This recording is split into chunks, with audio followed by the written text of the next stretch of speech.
안녕하세요. 일신사입니다. 저희 채널에는 신박한 사연들이 많이 있으니 많은 분들의 구독 부탁드립니다. 이번 사연은 차별하던 부모님이 노후를 의지하려 하길래 시원하게 차단했다는 분의 사연인데요.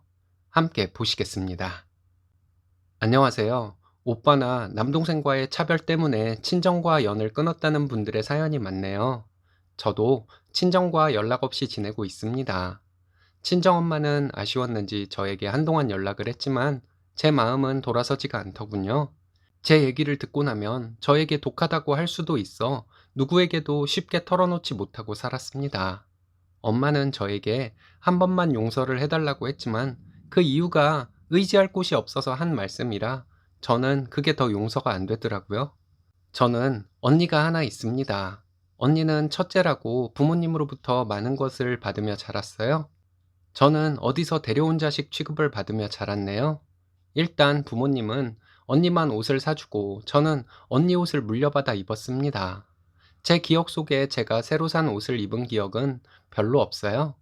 가정 형편이 그렇게 어려운 편도 아니었습니다.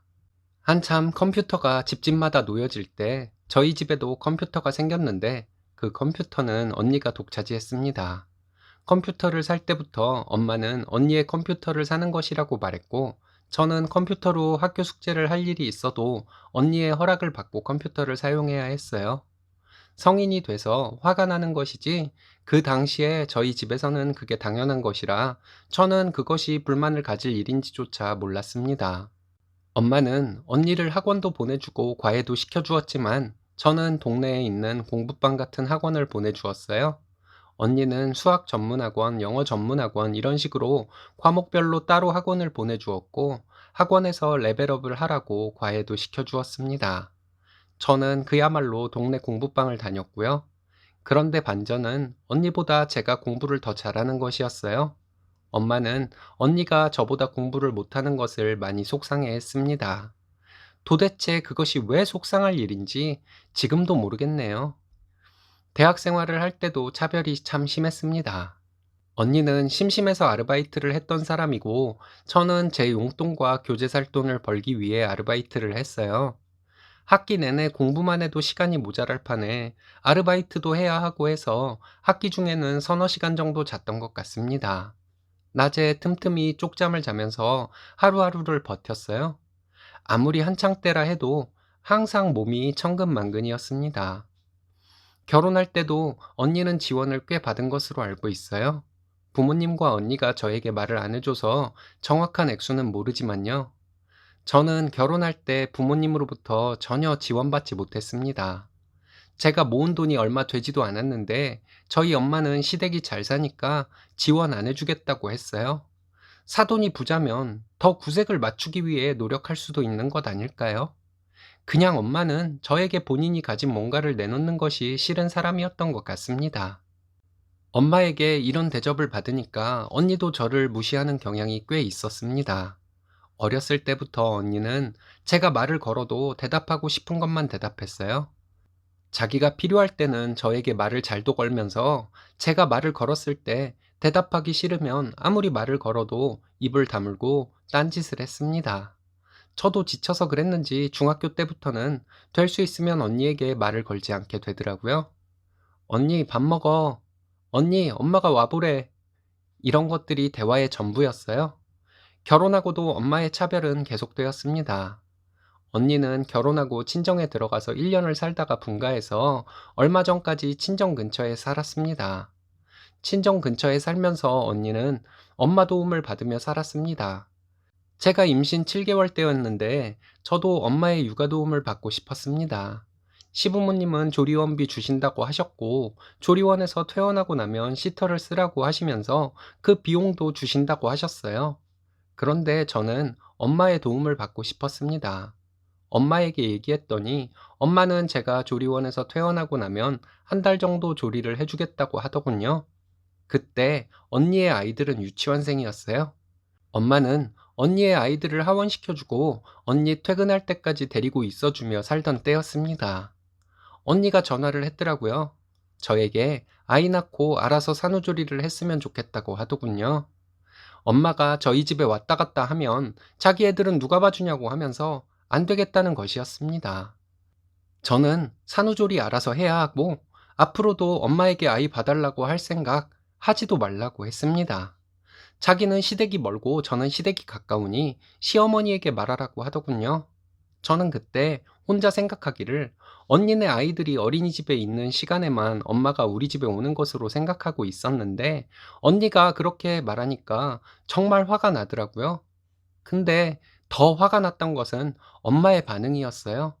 엄마에게 전화를 해서 언니가 이런 말을 하면서 나에게 화를 내더라고 했더니 언니가 직장 다니면서 애들 키우느라 그런 것이니 이해하라고 하는 것이었습니다. 그리고 언니네 애들 어린이집에 있는 시간에만 저희 집에 올 수 있다고 말하더라고요. 안 그래도 그렇게 하는 것으로 생각하고 있었는데 막상 엄마가 또 그렇게 말을 하니 너무 서운하고 슬프기까지 했습니다. 제가 속이 좁은 것인지는 모르겠지만 언니와 나를 그렇게 차별했는데 내 아이까지 차별을 받는 것 같아 정말 견딜 수가 없었어요. 언니는 1년 넘게 형부와 친정에서 얹혀 사는 동안 돈 한 푼 안 들이고 공짜로 살았어요. 어릴 때 차별받으며 자란 것들이 다시 생각나면서 이젠 하다 하다 내 아이까지 차별을 대물림 받는구나 싶어서 정말 슬펐습니다. 뱃속의 아이에게 너무 미안한 마음이 들었고요. 너무 속상한 마음에 시댁에 가서 시부모님께 이 얘기를 했습니다. 시부모님은 함께 아파해 주셨어요. 어머님은 저에게 친정엄마에게 더 이상 기대하지 말라고 하셨습니다. 어머님도 외삼촌과 차별받았던 것을 말씀해 주시면서 이런 상태로 친정엄마에게 산후조리를 받아봤자 제 속만 더 상할 것이라고 말씀하셨어요. 어머님이 어차피 시터 쓰는 비용 주신다고 하셨으니 마음 편하게 시터 쓰라고 말씀하셨습니다. 저는 시어머니 말씀대로 엄마에 대한 기대를 완전히 마음속에서 지워버렸습니다. 한결 마음이 편해지더라고요. 그리고 아이를 낳고 엄마와 그냥저냥 지냈고 이제 아이가 7살이 되었습니다. 저희 아이가 5살 때 언니는 형부 직장 때문에 멀리 지방으로 이사를 갔습니다. 그 후로 엄마는 저에게 의지하려고 하더군요. 저희 집에 자주 오셨습니다. 신랑은 저희 엄마를 보면 반가워했는데 저는 엄마가 저희 집에 특별한 이유 없이 안 왔으면 했습니다.